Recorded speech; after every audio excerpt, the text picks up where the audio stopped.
और अब आज की रात उनकी कहां बीतेगी। उन्हें तो बहुत शानदार लाइफस्टाइल की आदत है, वो प्राइवेट प्लेन्स में चलते हैं, बड़ी बड़ी गाड़ियों में चलते हैं। आज उनके लिए एक तरीके से वैसा ही होगा जैसे वो 20, 30, 40 साल पहले वापस अपने किसी आदिवासी के तौर पर किसी जंगल में चले जाएं। आज की रात काफी मुश्किल होने वाली है।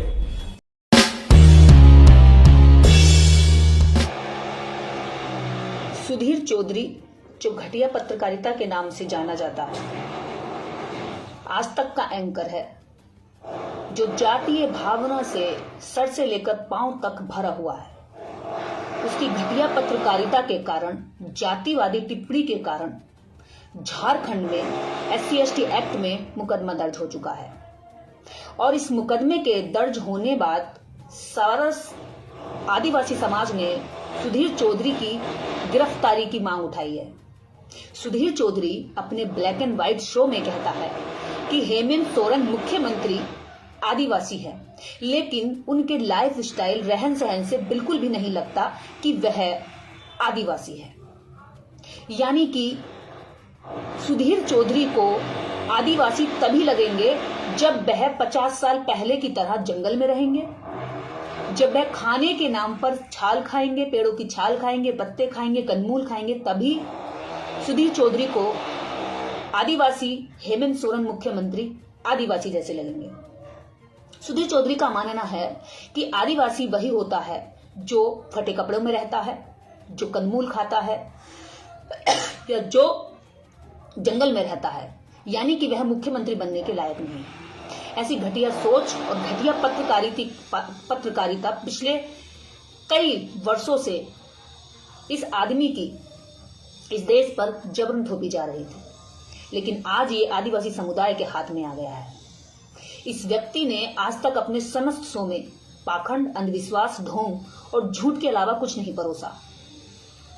आज फिर से इसने अपनी जातीय मानसिकता और कुंठा दिखा दी। इसका मानना है कि हेमंत सोरेन मुख्यमंत्री आदिवासी जैसे तब लगेंगे जब वह गाड़ी में नहीं घूमेंगे, जब वह पैदल चलेंगे, उनके हाथ में कलम ना होकर भाला होगा, वह जंगल में रहेंगे। यानी कि वह उनकी सैलरी गिनवा रहा है, 40 लाख रुपए उनकी सैलरी है और साल की सैलरी का आंकड़ा बता रहा है। फिर कह रहा है कि इनके लाइफ स्टाइल को देखकर ऐसा नहीं लगता कि 4 करोड़, 40 करोड़, 400 करोड़, 4000 करोड़ वाला व्यक्ति ऐसा जीवन जीता है। इस बुड़बक व्यक्ति से यह पूछा जाए कि तेरी कितनी सैलरी है और तू किस में चलता है, कार में चलता है, तू दिल्ली जैसे शहर में रहता है, तू इस चापलूसी, इस झूठ और इस पाखंड को परोसने के लिए कितनी सैलरी लेता है, तू अपने आकाओं के तलवे चाटने के लिए कितना पैसा लेता है। सबसे बड़ी बात यह है कि कोई भी व्यक्ति जातीय कुंठा से ग्रसित होकर के जब यह बात कहता है कि तुम आदिवासी जैसे नहीं लगते, तुम दलित जैसे नहीं लगते, तो इससे साफ पता चलता है कि वो ये चाहता है कि तुम साफ ना रहो, तुम अच्छे कपड़े ना पहनो, तुम मुख्यमंत्री ना बनो, तुम CM ना बनो, तुम MP ना बनो, तुम MLA ना बनो, IAS ना बनो, PCS ना बनो और ना ही तुम प्रोफेसर बनो। अगर तुम ये सब बनोगे, कानून व्यवस्था में बैठोगे, अपनी कलम चलाओगे, सवाल करोगे, जवाब करोगे, तो उन्हें लगेगा कि तुम तो आदिवासी लगते ही नहीं। सुधीर चौधरी और सुधीर जैसों की दिमाग वाले लोगों को यह लगता है कि देश के अंदर आज भी आदिवासी उसी दमन में रहे, उसी दलदल में रहे, उसी शोषण में रहे, उसी जंगल में रहे, वो कभी शहरों की ओर ना आए, वो कभी अपना जीवन स्तर ना उठाए। जब देश के अंदर आज हम कहते हैं कि भारत आजाद है, आजाद भारत में जब इतनी गंदी और घटिया मानसिकता है, तो आप सोचिए कि जब संविधान नहीं लागू हुआ होगा तब इन लोगों की नीच सोच का कितना क्या निचला स्तर रहा होगा। क्या आदिवासी मुख्यमंत्री होकर कतई बर्दाश्त नहीं हो रहा है? इतने ढोंगी बाबा, एक एक छोटे छोटे मंदिर का पुजारी गाड़ियों में घूमता है, कारों में घूमता है, सन्निधान मांगने वाला भी बुलेट से घूम रहा है, इसके हिसाब नहीं लगाओगे? एक एक ढोंगी, एक एक पाखंडी तुम चैनल पे बिठा करके दिखाते हो कि बाबा का बहुत बड़ा महिमा मंडन है, किलो किलो सोना उनके पास होता है, एक एक मंदिर पर लाखों लाखों टन सोना पड़ा हुआ है, एक एक बीजेपी के MP पर, एक एक MLA पर करोड़ों करोड़ों अरबों की संपत्ति है। कभी उस पर भी चलाओ ना। फिर अगर तुम जातीय कुंठा से ग्रस्त नहीं हो तो चलाओ फिर सब पर। मतलब तुम्हारे साथ इस देश के अंदर दलित अगर बराबरी करेगा आदिवासी यदि बराबरी करेगा तो तुम उसको ये बताओगे कि तुम दलित जैसे नहीं लगते भाई, तुम आदिवासी जैसे नहीं लगते। तुम आदिवासी जैसे जब लगोगे जब तुम हमारे सामने नीचे रहोगे, जब तुम हमारे सामने चुप रहोगे, तुम पटे चितड़े पहनोगे, यानी चितड़े पहनकर ही आदिवासी आदिवासी जैसा लगेगा। एक मुख्यमंत्री, और वो मुख्यमंत्री जिसका पिता मुख्यमंत्री रहा है, ऐसे व्यक्ति को कह रहा है कि वो गाड़ी में घूम रहा है। आज दिल्ली में एक प्राइवेट कंपनी में काम करने वाले लोगों के पास में गाड़ी है, कौन नहीं घूमता है कार से? हाँ, एक मुख्यमंत्री को जो सुविधाएं सरकारी मिलती है उन पर तुम कीचड़ उछाल रहे हो, उस पर सवाल खड़े कर रहे हो, तो फिर समस्त जितने भी अपर कास्ट के मुख्यमंत्री उन पर भी करो ना। क्या अगड़ी जाति होने का आरक्षण हमेशा रहोगे? लेकिन एक अच्छी बात है कि आदिवासी समाज ने इस व्यक्ति को सबक सिखाने का जो इस वक्त पर कदम उठाया है, ये सराहनीय है। आदिवासियों ने बता दिया कि तुम्हारी गली सड़ी सोच हमारे किसी काम की नहीं है, और अगर ये सड़ी गली सोच हमारे आगे आएगी या हमें परेशान करेगी या हमें नीचा दिखाएगी तो हम इसको बर्दाश्त नहीं करेंगे। ये झारखंड में SC/ST एक्ट में इस व्यक्ति के खिलाफ मुकदमा दर्ज हुआ है, और मुकदमा दर्ज कराया है आदिवासी सेना के अध्यक्ष हैं अजीत लकड़ा जी और उनकी टीम। जबकि उनका कहना है कि हेमंत सोरेन पर यह की गई टिप्पणी पूरे आदिवासी समुदाय की भावनाओं को और गरिमा को ठेस पहुंचाने के लिए की गई। पूरा आदिवासी समाज इस बात से आहत है कि उनके रहन सहन पर, उनके लाइफ स्टाइल पर सवाल खड़े करके सुधीर चौधरी ने समस्त आदिवासी समाज को बदनाम करने की कोशिश की है, उसको पीछे धकेलने की कोशिश की है, उसकी प्रगति से जलन, नफरत और घृणा का प्रदर्शन किया। ऐसी स्थिति में सुधीर चौधरी के खिलाफ FIR दर्ज करके वहां के लोग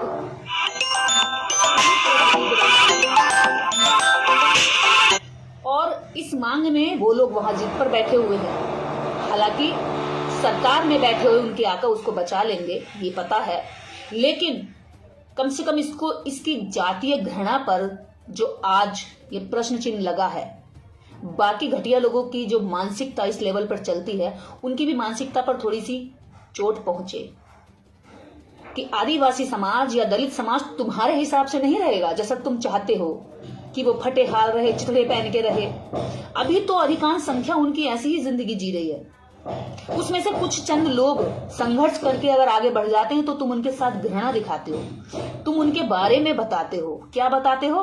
कि ये फटे हाल नहीं लगते, ये दलित जैसे नहीं दिखते, ये आदिवासी जैसे नहीं दिखते, इनमें तो आदिवासी जैसे कोई लक्षण ही नहीं है। जहां वो गरीब रहते हैं, कमजोर रहते हैं, दबे रहते हैं, कुचले रहते हैं, तुम वहां पे उनका शोषण कर लेते हो जी भर के, वो आवाज नहीं उठाते, तो इसलिए तुम्हें दर्द होता है कि ऐसे लोगों का शोषण नहीं कर पाते। कि शोषण करने के लिए व्यक्ति कमजोर चाहिए, अशिक्षित चाहिए, अज्ञानी चाहिए, बेचारा चाहिए, बेसहारा चाहिए। जो लोग आदिवासी समाज से उठकर बेसहारा नहीं रहते, बेचारा नहीं रहते, बेसहारा नहीं रहते या कमजोर नहीं रहते, तो तुम उनको कहते हो तुम तो आदिवासी जैसे लगते ही नहीं यार, क्योंकि हम तो तुम्हारा शोषण ही नहीं कर पा रहे। यही जलन होती है। और ये नफरत टीवी में बैठे हुए एंकर एंकरानी जब खुले मंच से प्रदर्शन करें तो आम जनता के दिमाग पर क्या असर पड़ेगा? ऐसी घटिया पत्रकारिता बंद होनी चाहिए देश में। और ऐसे लोगों को काउंटर करने के लिए जिस तरह आज समाज में जागरूकता आ रही है, इस व्यक्ति की तुरंत गिरफ्तारी होनी चाहिए ताकि इसको एहसास हो सके कि देश तुम्हारे बाप का नहीं है। देश पर आदिवासियों का भी हक है, दलितों का भी हक है, और यह वास्तव में मूल देश उन्हीं का है। उन्हीं की मेहनत से, उन्हीं के खून पसीने से यह देश बना है, जिनको तुम अपनी नफरत का शिकार समझते हो। जब देश के अंदर तुम दिल्ली में रह सकते हो, बंगले में रह सकते हो, कार में घूम सकते हो, एसी में रह सकते हो, तुम एसी ऑफिस में बैठकर पत्रकारिता करते हो, तुम्हारे आगे मेकअप करने वाले अलग होते हैं, तुम्हें स्क्रिप्ट लिखने देने वाले अलग होते हैं, तुम्हें चाय समोसा खिलाने वाले अलग होते हैं, तुम्हारे जिम ट्रेनर अलग होते हैं, तुम्हारे डाइट चार्ट अलग होते हैं, तुम्हारे टेस्ट और तुम्हारी दवाइयां और तुम्हारे खाने के चार्ट अलग होते हैं, तुम्हारे डॉक्टर स्पेशल होते हैं।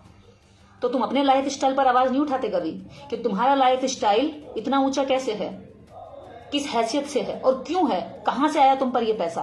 किससे लूटा तुमने? गरीब जनता को गुमराह करके ना। गरीबों को, मजलूमों को, मजदूरों को धोखा देके ना, झूठी खबरें चलाकर, पाखंड, ढोंग और अंधविश्वास को बढ़ाकर, ये अपने राजनीतिक आकाओं के तलवे चाटकर, इस पर भी तो खबर बननी चाहिए, इस पर भी तो लोगों को बताना चाहिए। एक एक पार्षद के पास में कार है, एक एक पार्षद के पास में लाखों करोड़ों की संपत्ति है। कहां से आती है बीजेपी के एक एक पार्षद के पास संपत्ति? इसका कभी नहीं खबर बनाओगे, क्योंकि तुम्हारे आका नाराज हो जाएंगे। ये झूठी, मक्कारी और ढोंगी पत्रकारिता का जो ढोल है वो फट रहा है। लोग कब तक तुम्हारी मूर्खता में बैठे रहेंगे?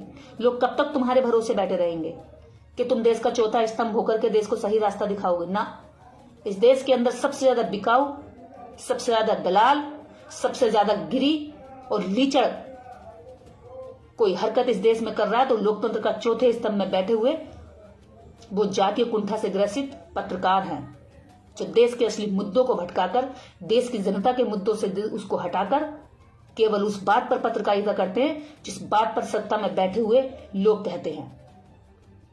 इनके गले में डलने वाला हर शब्द ये इनका नहीं है, ये इनके आकाओं का डाला हुआ शब्द है, और उसी शब्द के चलते इनकी जो जातीय कुंठा है वो उजागर हो जाती है, क्योंकि ये तो जाति घृणा से भरे हुए हैं और इस बहाने इनको पूरी छूट मिलती है, क्योंकि सरकार इनका सपोर्ट करती है, सरकार इनका समर्थन करती है। कल को दलित कहने लगे, आदिवासी कहने लगे, अरे यार तुम तो ब्राह्मण जैसे लगते ही नहीं, क्योंकि तुम तो ज्यादा करके भीख नहीं मांगते, तुम क्यों बैठे हो पत्रकारिता करने के लिए? तो कैसा फील होगा? अगर कल को कहने लगे कि भाई तुम ब्राह्मण संसद में क्या कर रहे हो, तुम पत्रकारिता में क्या करो, इंजीनियरिंग लाइन में क्या कर रहे हो, जाओ जाकर कटोरे लेके भीख मांगो ना, जाओ जाकर के मंत्र पढ़ो, हवन करो, यज्ञ करो, मंदिर में बैठो। क्यों बैठे हो तुम हर क्षेत्र में घुसकर? तुम भी तो नहीं लगते ना मंदिर के भिखारी जैसे। अगर ऐसा लोग बोलने लगे तब तुम्हारे दिल पर क्या बीतेगी? तब तुम्हें कैसा एहसास होगा? तब तुम्हें अपनी इज्जत बेइज्जती का कुछ पता चलेगा क्या? तब तुम्हें अपनी डिग्निटी की याद आएगी क्या? तब तुम्हें याद आएगा कि हम उनको किस तरह से उनकी डिग्निटी पर चोट करते हैं रात दिन? अगर ये आदिवासी, ये दलित, ये पिछड़े तुमसे कहने लगे कि तुम्हारे बाप दादा तो बस चुटिया रखते थे, शिखा रखते थे, जनेऊ पहनते थे और खड़ू पहनते थे, लुंगी लंगोट पहनकर रहते थे, तुम क्यों आज सूट बूट पहन के रह रहे हो सुधीर चौधरी? तुम सूट बूट पहनो मत, सूट बूट उतार के फेंको और लंगोट पहनो, कुर्ता पहनो, धोती पहनो। तुम भी तो नहीं लगते, तुम भी तो ब्राह्मण जैसे नहीं लगते। नाम के पीछे चौधरी लगा लेंगे, कहीं कश्यप लगा लेंगे, अपनी जातियों को छुपाने के लिए, लोगों को गुमराह करने के लिए। तुम भी तो नहीं लगते, तुम्हें भी तो लंगोट और धोती पहननी चाहिए ना, कुर्ता धोती पहने रहो, जाओ जा करके जप करो, हवन करो, पूजा पाठ करो, मंदिरों में रहो। क्यों आते हो तुम टीवी एंकरिंग करने? क्यों जाते हो तुम सत्ता में? क्यों जाते हो एमपी एमएलए की सीट पर? क्यों जाते हो इंजीनियरिंग बनने के लिए? क्यों जाते हो डॉक्टरी पढ़ने के लिए? अगर ये जनता तुमसे कहने लगे कि यार तुम यहाँ के लायक नहीं हो, तुम तो बस वहां के लायक हो, जाओ जाकर के तुम हवन करो, तुम तो लगते ही नहीं पंडित जैसे, तुम तो लगते ही नहीं ऐसे कि तुम्हारे पूर्वज पंडित रहे होंगे, तो तुम भी तो अपने पूर्वजों की नाक कटवा रहे हो ना। प्रगति हो रही है, प्रगति सिर्फ तुम्हारे लिए हो, प्रगति सिर्फ तुम्हारे हाथ में रहे, प्रगति सिर्फ तुम अगड़ी जाति के कब्जे में रहे, पिछड़ी जाति के लोग, आदिवासी लोग, दलित लोग तुम्हारे पीछे पीछे रहें, तुम ही उनका मार्गदर्शन करो। तुम कहो आप अंधविश्वास करो तो वो अंधविश्वास करे, तुम कहो पाखंड में रहो तो वो पाखंड में रहे, तुम कहो गंगा गोमती नहाओ तो वो गंगा गोमती नहाए। यानी कि तुम हर जगह पर अपने आप को आगे रखकर अपनी अगड़ी जो सनक है तुम्हारे दिमाग की, उसके साथ जीना चाहते हो। भाई भारत सबका है, जितना तुम्हारा है उतना आदिवासी का भी है, उतना दलित का भी है, उतना पिछड़े का भी है, मुस्लिम का भी है, सिख का भी है, ईसाई का भी है, जैनी का भी है। तुम 3% केवल ब्राह्मणों का नहीं है। भाई क्यों नहीं समझते तुम? तुम्हारे दिमाग से अभी तक वो गोबर नहीं निकला जो गोबर आजादी से पहले भरा हुआ था, और इसको निकालना बहुत जरूरी है देश की एकता, अखंडता और भाईचारे के लिए। यहां भी कुछ मूर्ख बड़े हैं, भरे हुए गाली दे रहे हैं, लगातार गाली दे रहे हैं ना। अमर सिंह भाई साहब कह रहे हैं हाँ मनुवादियों के पास कोई तर्क नहीं है अमर सिंह भाई साहब, क्योंकि इनके पास तर्क और जवाब कहां से होगा। ये जवाब देना ही नहीं चाहते, क्योंकि इन्हें पता है जवाब में ये उल्टे फंस जाएंगे। क्योंकि जब इनका जवाब आता है तो तब यही बात निकल कर आती है कि तो क्या हो गया, आदिवासी को आदिवासी दिखना ना चाहिए। अभी ये कह तो रहा है कि यहाँ पर है, अभी देखते है यहाँ पर एक तिवारी कह रहा हाँ तो दिक्कत क्या है, जाति के नाम पर आरक्षण होते हैं तब तो कोई दिक्कत नहीं होती, तो ठीक है जाति के नाम पे SC ST एक्ट लग रहा है तो झेल ले फिर इसको, ठीक है, जाति के आधार पर तू जाकर के नीच काम कर, जाति के आधार पर जाकर गटर साफ कर। क्या तिवारी करेगा? इस शुभम तिवारी गटर साफ करेगा? क्या शुभम तिवारी 100 साल इस देश के अंदर दलित, पिछड़े, आदिवासी 3,000 वर्षों तक इस देश के अंदर अछूत रहे हैं, समस्त अधिकारों से वंचित रहे हैं। उनको स्पेशल गंदगी साफ करने के लिए रखा गया, चमड़ा छीलने के लिए रखा गया, झाड़ू लगाने के लिए रखा गया, सब्जी उगाने के लिए रखा गया, भैंस नहलाने के लिए रखा गया। मैं तुम्हें चैलेंज करती हूं कि तुम मात्र 100 साल ये काम कर लो। खेतों में काम करने के लिए रखा गया, उनकी औरतों, उनकी बेटी, उनकी बच्चियों को, आदिवासी बच्चियों को मंदिरों में देवदासी बना के रखा गया। तुम केवल 100 साल ये काम कर लो, उनके जैसा जीवन जी लो। अगर तुम्हें लगता है कि वो जीवन जीना बहुत मजेदार है तो फिर तुम उसको ले लो ना, तुम उस जगह पर आ जाओ। शुभम तिवारी तुम वहां आ जाओ भाई, और हम लोग वहां आ जाते हैं पूजनीय स्थान पर।